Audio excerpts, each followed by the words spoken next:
الحمد لله رب العالمين ما شاء الله والعاقبة للمتقين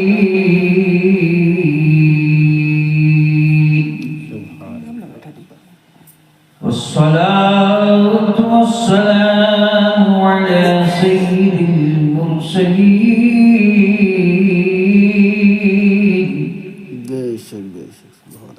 وعلى آله وأصحابه وأهل بيته ومن اتبعهم أجمعين أما بعد فأعوذ بالله من الشيطان الرجيم بسم الله الرحمن الرحيم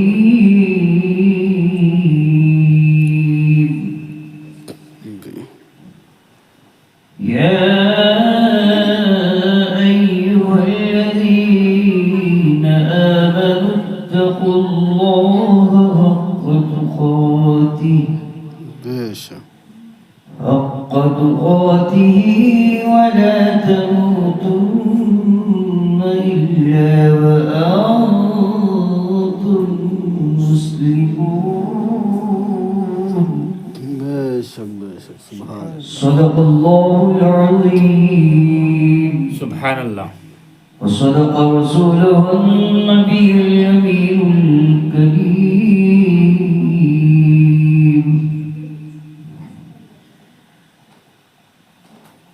یا الہی رحم فرما مصطفیٰ کے واسطے آمین یا رسول اللہ کرم کیجئے خدا کے واسطے آمین مشکلیں حل کر شہید مشکل کشا کے واسطے کربلا رد شہید کربلا کے واسطے سبحان قادری کر قادری رکھ بے شک قادریوں میں اٹھا واہ کیا بات ہے سبحان اللہ آمین قدر عبد القادر قدرت نما کی خود کی محمد سے وفا تو کیا بات میں تو ہم تیرے ہیں سبحان اللہ سبحان اللہ یہ جہاں چیز ہے کیا لوح قلم تیرے ہیں آئی تو مشکل پڑھ صلی اللہ علی النبی الامین صلی اللہ علیہ وسلم صلو علیہ صلاة والسلام علیک یا رسول اللہ عزیزان ملت اسلامیہ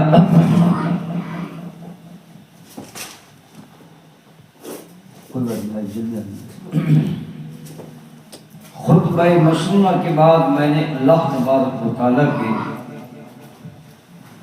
مقدس کلام کی بڑی مشہور و معروف آیت کریمہ جی تلاوت کرنے کا شرف حاصل کیا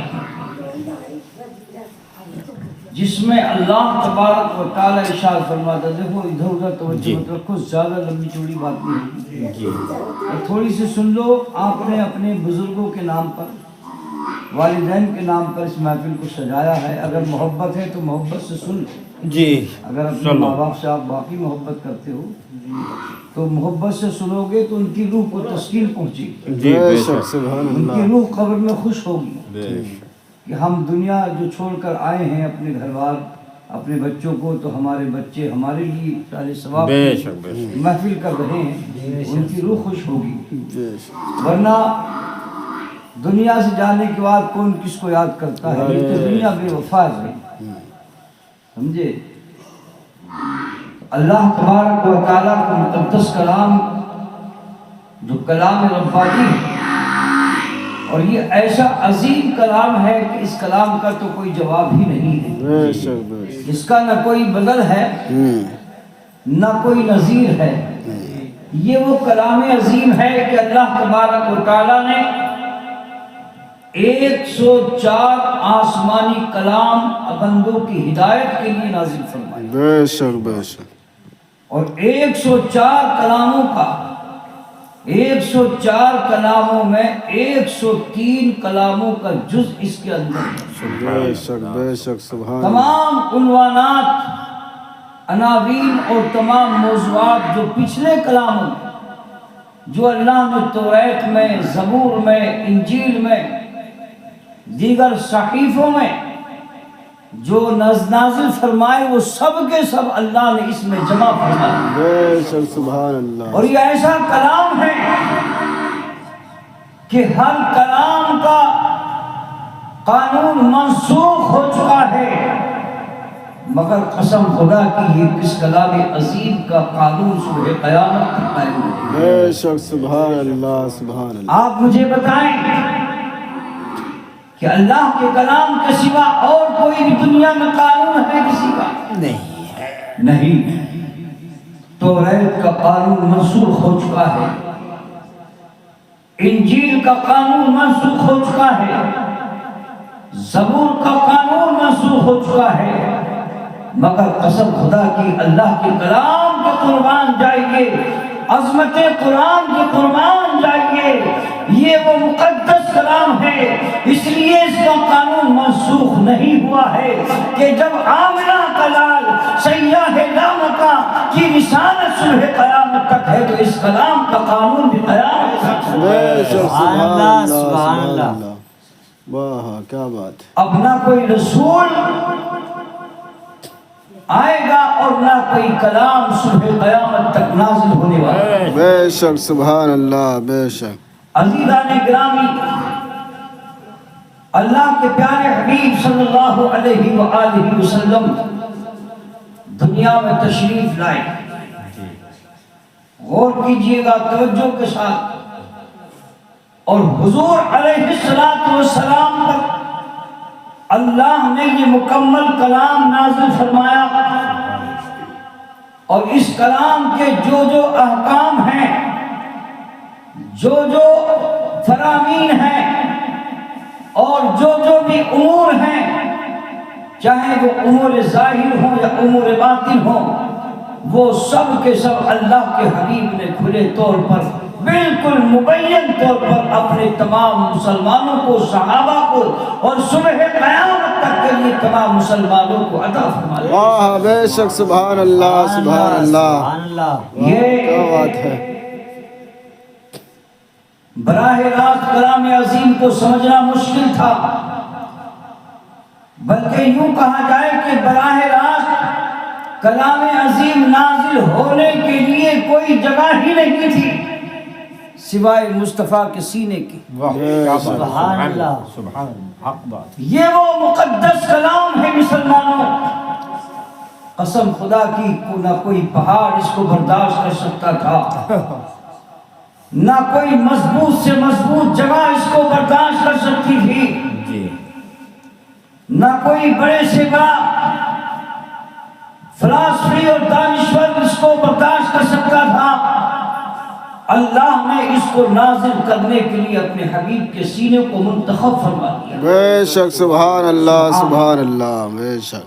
اللہ فرماتا ہے لو انزلنا هذا القرآن على جبل لرأيته بے شک. خاشعا متصدعا من خشیت اللہ، کہ اگر ہم اس قرآن کو پہاڑ پر نازل کرتے تو تم دیکھتے کہ پہاڑ بھی ریزہ ریزہ ہو جاتا. بے شک. سبحان اللہ. اچھا ایک بتائیے، پہاڑ تو بڑا مضبوط ہوتا ہے نا، بھئی پتھر ہوتا ہے، فولادی پتھر ہوتا ہے، اس پتھر میں لوہا بھی ہوتا ہے، اور انسان تو ایک کمزور چیز کا نام ہے. بھئی سب سے کمزور انسانی تو ہے.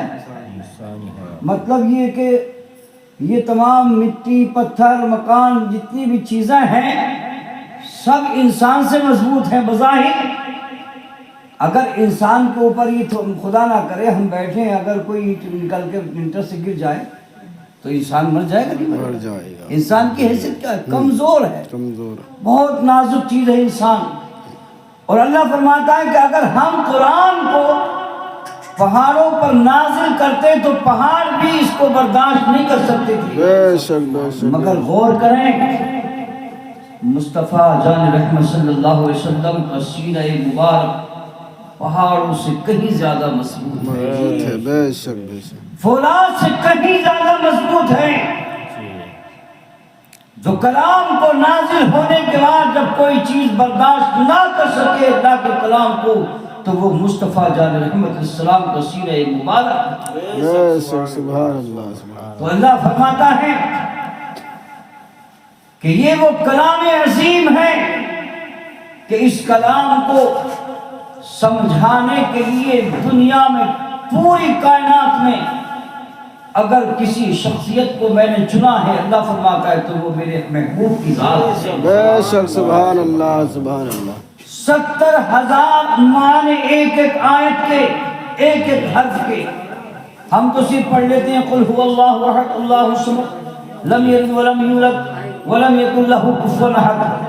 ہم تو اسے سورہ اخلاص سمجھ کے یاد کر لیتے ہیں لیکن جانتے ہیں اس کی کتنے معنی ہیں, کتنے مطالب ہیں, ظاہری اور باطنی رموز و اسرار کتنے ہیں.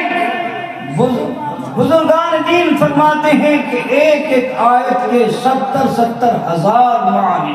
بے شک بے شک. اور سبحان. پھر اس سے بھی کہیں زیادہ ہیں. بے شک. اب جس کے سینے کو اللہ قرآن کے لیے کھول دیتا ہے وہی اس کو سمجھتا ہے.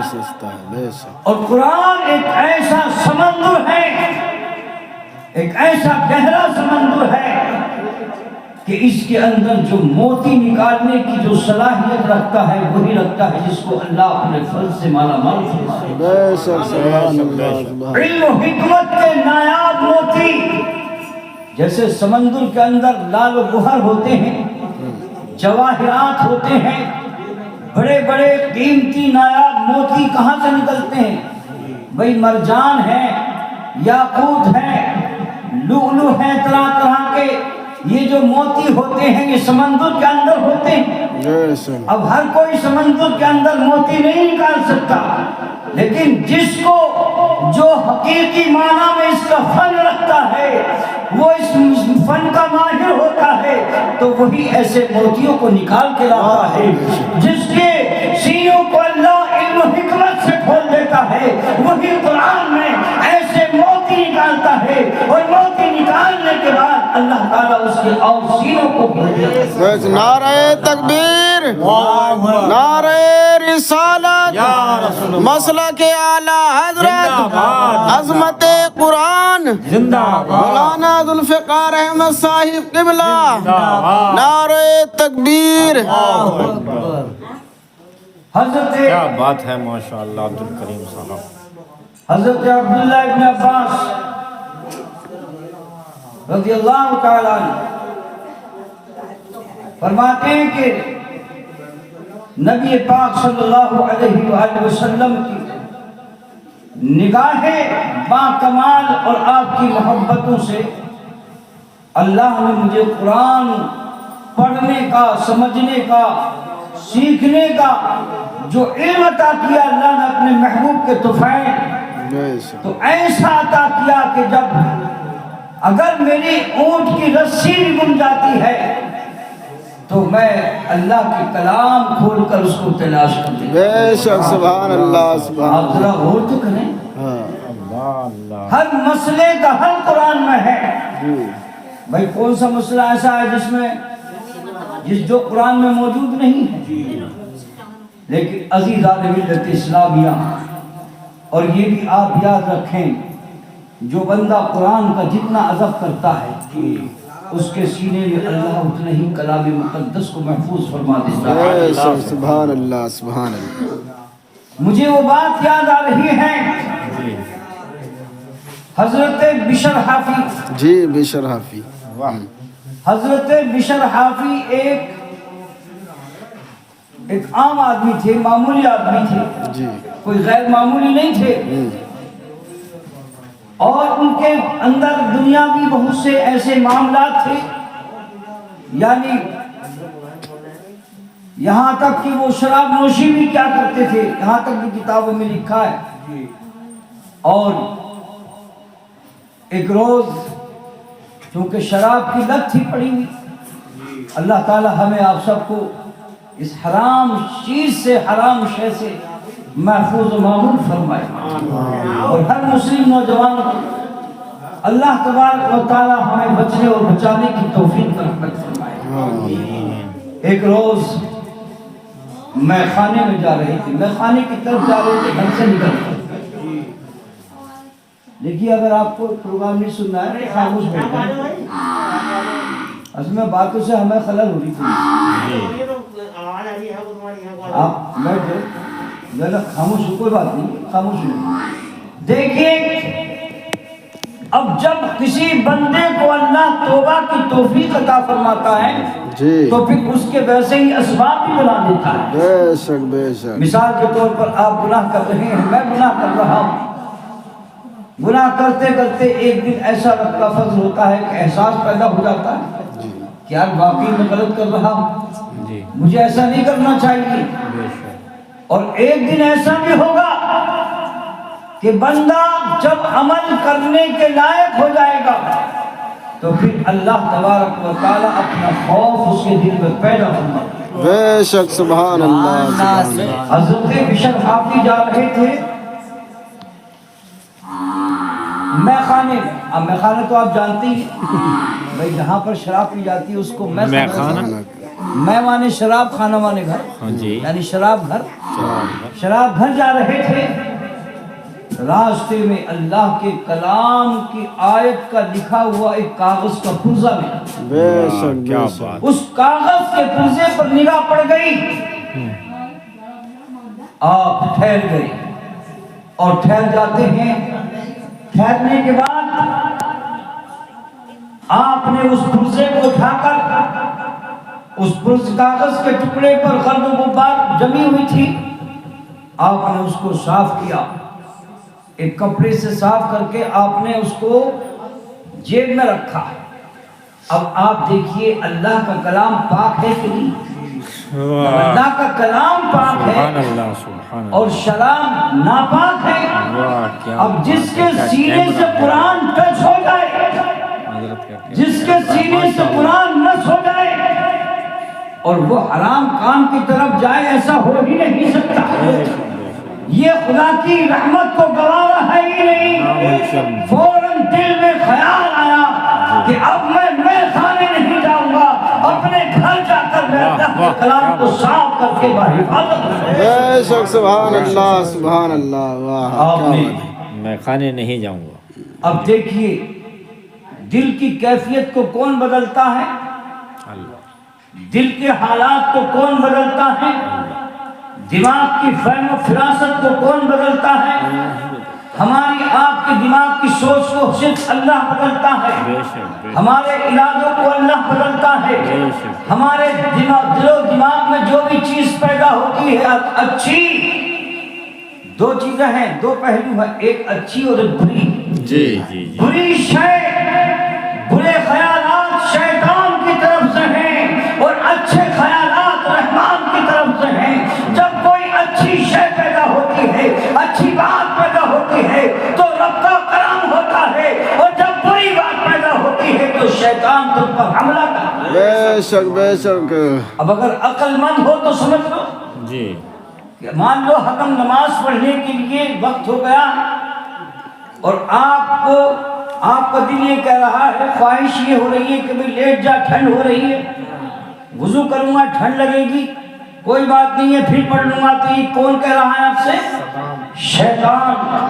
اور اگر آپ کے ذہن میں دل و دماغ پہ یہ بات پیدا ہو گئی کہ میں اللہ کی عبادت کروں گا، چاہے کتنی ہی سردی ہو، کتنی ہی تکلیف ہو، کتنی ہی مصیبت ہو، میں اللہ کے لیے بستر چھوڑوں گا، تو یہ بات آپ کے دل میں اللہ پاک ڈال رہا ہے۔ پتہ یہ چلا کہ آپ کو اللہ اٹھا رہا ہے، رب کا کرم آپ کے اوپر نازل ہے۔ بے شک، سبحان اللہ سبحان اللہ۔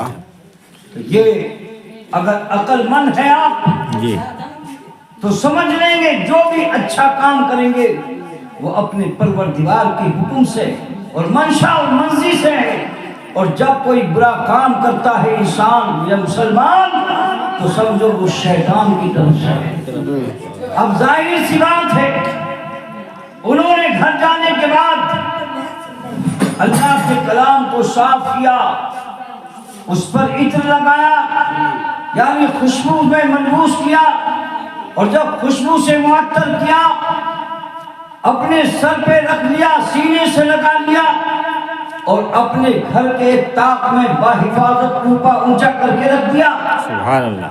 اور اس کے بعد پھر دیکھیے دل کی کیفیت کیسی بدلی، ادھر اللہ کے کلام کو صاف کیا، ادھر اللہ نے ان کے گناہوں کو صاف کر دیا، اللہ نے گناہوں کی گندگی سے دل کو، گناہوں کی آلائش سے، گناہوں کی آلودگی سے، گناہوں کی گندگی سے ان کو بھی صاف کر دیا، ان کے دل و دماغ کو بھی صاف کر دیا۔ بے شک سبحان اللہ سبحان اللہ بے شک۔ عزیزان گرامی، جی اب ہوتا کیا ہے، ابھی تک کچھ دیر پہلے تو شراب کھانے کی طرف جا رہے تھے، اب شراب پینے کا ارادہ ترک کر دیا، اب باوضو ہو کر اللہ کی بارگاہ میں کھڑے ہو گئے نماز کے لیے۔ اب نماز اور دن پڑھتے تھے تو کوئی خشوع و خضوع نہیں تھا، کوئی سوز نہیں تھا، کوئی تواضع نہیں تھی، کوئی عجز و انکساری نہیں تھی، کوئی گریہ و زاری نہیں تھی، مگر آج جب نماز پڑھ رہے ہیں قسم خدا کی تو حالت ہی کچھ الگ ہے۔ آنکھوں سے اشک جاری ہو جاتے ہیں، دل میں حدت و گرمی پیدا ہو جاتی ہے، زبان پر کب کبھی تالی ہو جاتی ہے، اور جب سجدے میں پہنچے تو ہچکی بن گئی، عرض کرنے لگے مولا میں گناہگار بندہ ہوں تو رحمان ہے، بے شک بے شک۔ اے اللہ میرے گناہوں کو بخش دے، مولا میں نے بہت گناہ کیے ہیں، تیرا رحم و کرم بہت بڑا ہے، تو بڑے بڑے گناہگاروں کو بخش دیتا ہے۔ ادھر سجدے میں سر رکھا، ان کے سجدے کو اللہ نے قبول فرمایا۔ بے شک سبحان اللہ سبحان اللہ۔ نماز سے فارغ ہوئے، اب اپنے بستر پر لیٹ جاتے ہی عشاء کا وقت ہو گیا، عشاء کی نماز پڑھی، نماز پڑھ کے جیسے ہی سوئے، کھانا نہیں کھایا، کچھ کیفیت عجیب تھی، وجدانی کیفیت تاری ہو گئی، دل کپ کپا رہا ہے، جیسے ہی میں خواب ہوئے، قسم خدا کی اللہ کی طرف سے ابھی سوئے نہیں ہیں، ابھی اللہ کی طرف سے ایک آواز آتی ہے، اے ہمارے بندے تو نے ہماری رحمت کو پکارا ہے، ہماری رحمت نے تجھے اپنی آغوش میں لے لیا ہے، اور ایسا آغوش میں لیا ہے کہ جا تو نے میرے کلام کی حفاظت کی ہے، اور اس کی حفاظت کر کے تو نے اس کو طاق میں محفوظ کر دیا ہے، ہم نے تجھے گناہوں کے پاک و صاف کر کے تجھے ولایت کا منصب عطا کیا۔ سبحان اللہ سبحان اللہ ماشاء اللہ۔ یہ ایک ایسا مقدس کلام ہے جو جس کلام کا جتنا ادب کرتا ہے، اور جانتے ہو ایک بعمل حافظ جس کے سینے میں اللہ کا کلام ہو اور اسی احکام پر وہ عمل کر کے دنیا سے چلا جاتا ہے تو یہ کلام اس کے سینے میں جاتا ہے قبر کے اندر، اور قبر کے اندر قسم خدا کی اندھیرا نہیں ہوتا ہونے دیتا، بلکہ یہی کلام روشنی قندیل بن جاتا ہے، نور بن جاتا ہے، اور صبح قیامت تک اس حافظ قرآن کی حفاظت بے شک سبحان اب اللہ۔ آپ ذرا غور کرو، یہ قرآن عظیم جو اللہ کا مقدس کلام ہے جب سینے میں محفوظ جاتا ہے تو قبر میں بھی جاتا ہے، اور جب قبر سے اٹھائے جائیں گے حفاظ کرام تو ان کے لیے اللہ کی جانب سے ارشاد ہوگا، اے میرے بندو تم نے دنیا میں میرے کلام کو سینوں میں محفوظ کیا، اس پر عمل کیا اور اس کی پیروی کرتے رہے، آج میں تمہیں انعام عطا کر رہا ہوں، اور انعام یہ ہے کہ تم جس طرح دنیا میں میرے کلام کو پڑھتے تھے اسی طرح میری جنت کے ابتدائی حصے سے پڑھنا شروع کر دو اور تلاوت کرتے چلے جاؤ، جنت کے درجوں پہ چڑھتے چلے جاؤ، درجے بلند ہوتے چلے جائیں گے، اور جہاں تک کلام پڑھو گے وہاں تک میں اپنی جنت تمہارے نام بے شک سبحان اللہ نعرہ تکبیر نعرہ رسالت یا رسول اللہ عظمت قرآن زندہ مسلک اعلی حضرت نعرہ تکبیر قرآن پڑھتے چلے جاؤ درجوں پہ چڑھتے چلے جاؤ درجے بلند ہوتے چلے جائیں گے یہ کس کی برکتیں ہیں یہ صرف کلام مقدس کی برکتیں ہیں عزیزان ملت اسلامیہ اور یہی کلام عظیم بروز محشر اللہ کی حضور سفارش کریں گے ضمانت کریں گے بے شک بے شک حضور بھی شفیع ہیں جی بے شک قرآن بھی شافی ہے حضور بھی شفاعت کریں گے تو قرآن بھی شفاعت کرے گا آمنہ کا لال بھی شفاعت کریں گے اللہ کا کلام بھی شفاعت کرے گا اے مسلمانوں کتنے خوش نصیب لوگ ہوں گے وہ کتنے فیروز وقت ہوں گے وہ اللہ کے بندے جو آمنہ کے لال بھی ان کی سفارش کرتے ہوں گے اور اللہ کا کلام بھی ان کی سفارش کرتا ہوگا اور اللہ اپنی جنت میں ان کو داخل فرمائے گا بے شک سبحان تو دنیا سے تو سب کو جانا ہی ہے دنیا سے سب کو رخصت ہونا ہے دنیا میں کسی کی نہیں بنی ہے چاہے آپ کتنا ہی مال جمع کر لو کتنے ہی عالیشان بلڈنگ بنا لو بنگلے بنا لو باغات خرید لو زمین جائیداد اکٹھی کر لو میرے بھائیوں یہ سب کو چھوڑ کے ایک دن جانا ہے لیکن یاد رکھنا دنیا میں ارے دنیا میں امیر تو وہ ہوتا ہے وہ کہلاتا ہے جس کے پاس باغ بھی ہو جس کے پاس زمین بھی ہو جس کے پاس جائیداد بھی ہو جس کے پاس پلاٹنگ بھی ہو جس کے پاس مکانات کچھ ہو وہ دنیا میں امیر کہلاتا ہے لیکن قیامت کا امیر وہ ہے حشر کا امیر وہ ہے جس کے پاس نمازوں کی دولت ہو روزوں کا خزانہ ہو نیکیاں ہی نیکیاں ہو ماں باپ کی خدمت کی نیکیاں ہو میرے بھائیوں وہ ایسا شخص قیامت میں امیر ہوگا اور دنیا میں امیر وہ ہوگا دیکھیے دنیا کا غریب کون ہوتا ہے جس کے پاس کچھ نہیں ہوتا نہ مکان ہو نہ بلڈنگ ہو نہ زمین جائیداد ہو وہ بیچارہ غریب ہوتا ہے لیکن قیامت میں غریب کون ہوگا جس کے پاس نہ نمازیں ہوں گی نہ روزے ہوں گے نہ زکوٰۃ ہوگا نہ حج ہوگا کچھ نہیں ہوگا وہ قیامت کا غریب ہوگا اور اس کا کوئی پریشان حال نہیں ہوگا لیکن یاد رکھیے گا مسلمانوں میرے دینی بھائیوں قیامت میں اگر آپ کامیابی چاہتے ہو دنیا کی کامیابی چاہتے ہو تو نمازوں کی پابندی کر لو ماں باپ سے محبت کر لو بھائی بہنوں کا حقوق ادا کر لو اور جو دنیا میں اللہ نے احکام نازل فرمائے ہیں ان پر چل لو انشاءاللہ دنیا بھی کامیاب ہو آخرت بھی کامیاب لیکن یاد رکھیں شیطان کا اس قدر دھوکہ اس قدر فریب شیطان